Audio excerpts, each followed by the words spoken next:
Mennonite Central Committee seeks to carry out the biblical call to welcome the stranger, treating people with respect and dignity as they migrate and resettle into new homes. Many immigrants coming to the U.S. today are from El Salvador, Guatemala, and Honduras in Central America. We want to welcome them to the U.S. and also understand why they are leaving their homes and how we can work together to address the root causes of migration. For many, the roots of migration begin with violence and poverty. Structural inequality, lack of jobs, and extreme weather worsened by climate change all contribute to keeping families trapped in poverty, no matter how hard they work.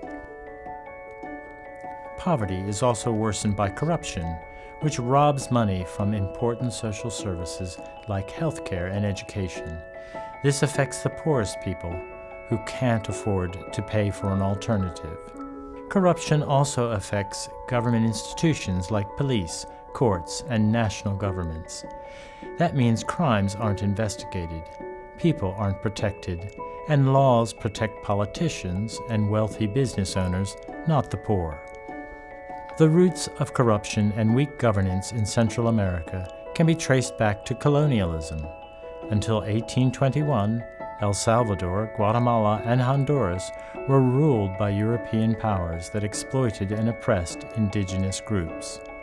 Even after gaining independence, foreign intervention continues, contributing to coups, civil war, and human rights abuses. Widespread corruption and impunity brings us back to violence. Gangs and drug trafficking thrive in corrupt systems, contributing to some of the highest murder rates in the world. The roots of violence go deep.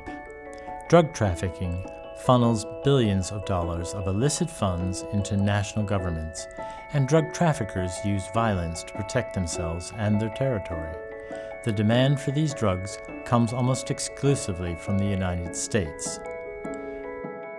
Gangs also terrorize Central American communities and can be traced back to the 1990s, when the United States began deporting gang members living in the U.S.